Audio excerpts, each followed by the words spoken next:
Hey, what are your guys' majors? I'm majoring in biology because I enjoy learning about science that is related to medical biology. I'm nursing. No way, I'm nursing too. Well, do you guys know who started it all? Yeah, It's Florence Nightingale.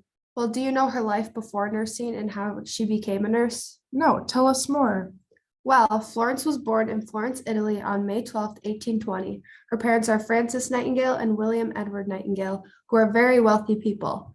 Florence can ultimately thank her dad for her success as he was the one who educated her and taught her important things. As said in the article Florence Nightingale's Nursing Practice, written by Joyce McQueen, as Florence grew up, she was a Unitarian, which is a branch of Christianity. This helped her feel that God was calling her to go into the nursing career. Wow, I did not know that. Yeah, and in the beginning, her family did not really approve of her desire to be a nurse. They wanted her to fit the role of a wealthy woman, and they thought nursing was unfit for ladies, but Florence didn't want to be the stereotypical wealthy woman. But why wouldn't someone want to be a wealthy woman? Well, obviously that's great, but Florence wanted to be something more in life and help people who needed it. That's a good woman. The fact that she wanted to go out of her way to help people in need.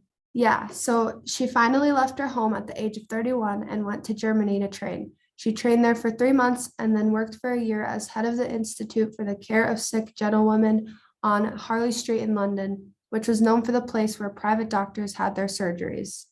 Dang, that's impressive. Was that the start of her career? Yes, but the real fame came when the Crimean War occurred from 1854 to 56. The Crimean War was the war between Russia and the Ottoman Empire. Florence was asked to help care for the wounded British soldiers. Now Emma's going to talk about more about the role Florence had in the war. Wow, that's all great information. I didn't know all that about her. Well, now that we've gone over some of her background, are you two curious to hear more about her experience during the war and the impact she had? Yeah, for sure. That'd be great. Awesome. So I'm sure you guys have heard about all those letters she wrote during the Crimean War, right? Yeah, didn't she publish a book on them? Yeah, she did. In fact, she simply called it Notes on Nursing. In the book 100 Years of Wartime Nursing Practices, Barbara Malling states that Nightingale wrote these letters and published a book on them to give hints for thought to women who have personal charge of the health of others. Have you read any of the letters before? Yeah, I actually have a copy of one here with me. It's a letter she wrote to the Secretary of State for War, Sidney Herbert. She writes in cursive, so it's a little challenging to read, but she pretty much explains to him the health improvements in the patients during the war. She tells him the deaths have decreased from being at a staggering 52%, and that she had a need for skilled nurses and not fat, drunken old dames. Decrease the deaths by 52%? That's impressive. How did she manage to do that? Well, she served as a manager and trainer of nurses by organizing care for wounded soldiers and brought a team of 38 volunteer nurses to care for the soldiers. She improved hygiene and living standards during her time by bringing them food from England, cleaning up the kitchen, and having her nurses clean up the hospital wards. Things are obviously much different today. Hospitals are even cleaner, much larger, and have way more technology. Those are great improvements. Who would have thought that's where nursing would start? She had quite an adventurous time during the war, however, she didn't stop there. Really? I mostly only know about her being the first nurse in the war.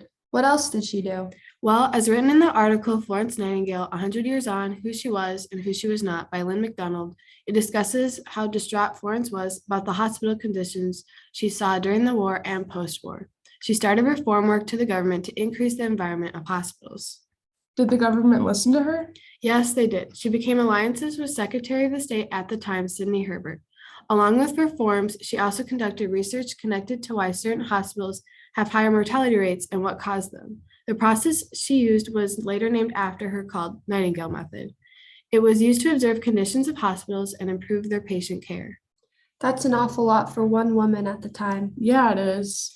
Well, it didn't come without struggles. She made a place for herself, even though many of the bureaucratic actions she made were bold. She strived to make a place for women in healthcare. More people listened to her, especially when she was able to back it up with statistics conducted from research. Wow, she really did accomplish a lot. Way more than I previously knew. If it weren't for Florence Nightingale, the healthcare workforce would look a lot different. Her reform work and increase in women in the field changed the way it looked and functioned as a profession. From her early life To her wartime impact, All the way to her reform work. Florence Nightingale greatly impacted healthcare for the better.